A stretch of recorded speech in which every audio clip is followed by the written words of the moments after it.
Hey Alottle family, welcome back to the channel. If this is your first time here, my name is Cami Ewalt, and I just wanted to jump on here real quick and share something super exciting with you guys.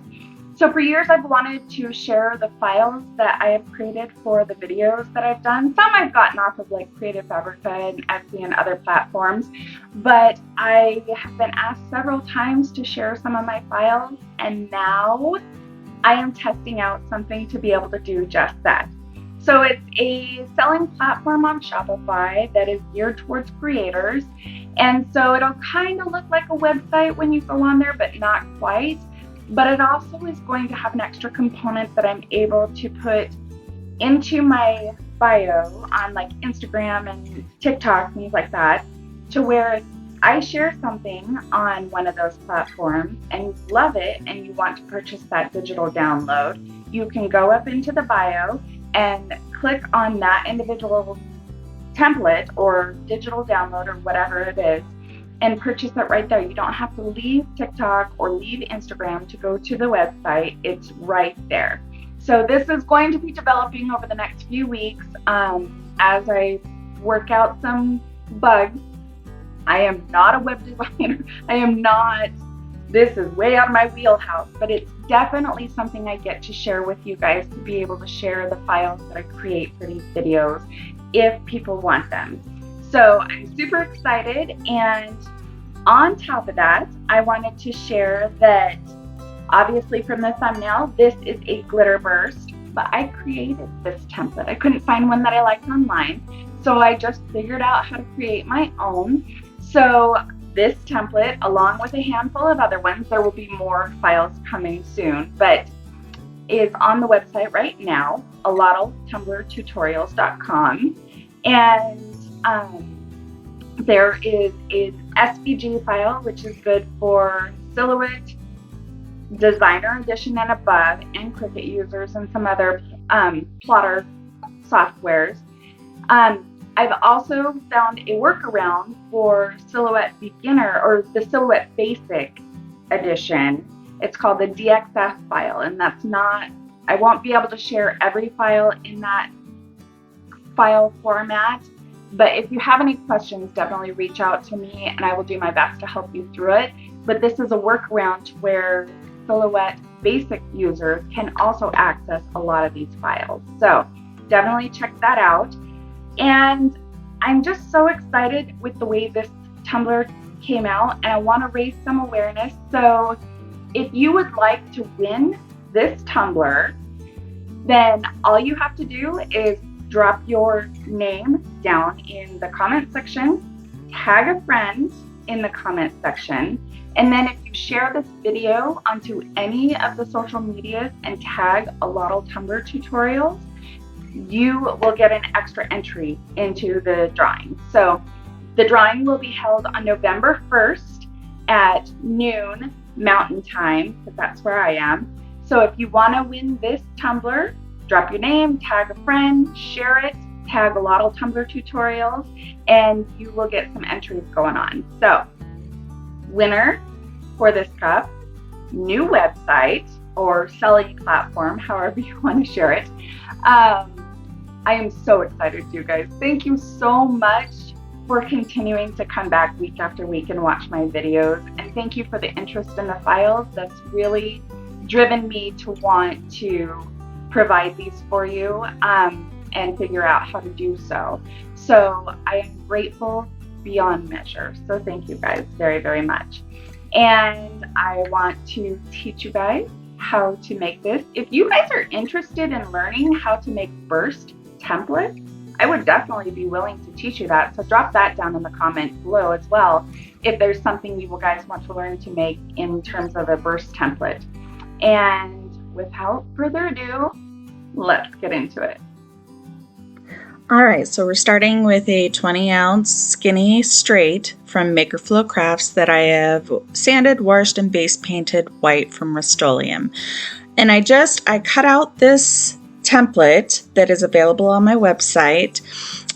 And when I cut this template out on the shape tape from Artistry Epoxy, I used the washi sheet setting. You'll definitely want to play around with this and do some test cuts on maybe a scrap piece or something like that before you go all out, because these sheets are kind of spendy. But I just kind of fit it around my cup, and then I anchor it with a piece of painter's tape on either side. And then when that just kind of holds it to the cup. And when I get it where I think I want it, I'm going to peel back just a little bit of the backing. And this is a double-sided adhesive that's sandwiched between two pieces of carrier sheets, essentially. So you're going to want to make sure you get just the backing, not the sticky part. And then I just roll my cup back onto it and make sure it's very secure. And then carefully take this tape off. You don't want to just rip it off, because you can chance ripping off part of your cutout designs. And then just like a vinyl wrap, I'm going to let the backing just gradually come off as I barely push the front down onto the cup. And you want to make sure that you're not rushing through this, because you don't want to stretch this. Not that the tape itself stretches, but you can get some gappage in your cut, your line work from the template, if that makes sense.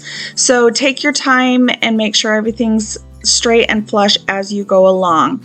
And you just gradually work that backing off and work this template onto your cup.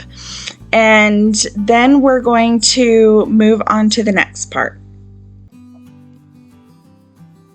I'm just taking a pin pen, and I always start with my darkest color first. That way I don't risk like completely saturating like a lighter color with, say, this black Starry Night color from Grateful Glitters. And so you just take all of the parts off that you want to be black first. And I've got a picture on my computer of how I designed it, so I knew what colors were going where. That might be helpful for you guys too. And then I just sprinkled on a little bit of this Starry Night from Grateful Glitters, and I'm just rubbing it with just a light pressure to rub it all into this sticky. And we have only exposed the part that we want to have black glitter, so it makes it kind of easy. You guys, I finished the glitter part of this cup at right about an hour, and this was a kind of an intricate design, so it makes it so much faster than the old like Mod Podge and put it on kind of thing. And then after I get all the black glitter that I want on it, I just take a chip brush and I just really aggressively get off all the black glitter that I can.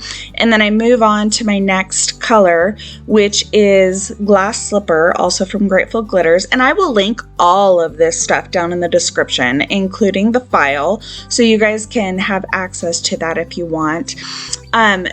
Both this black and this silver are beautiful holographic colors.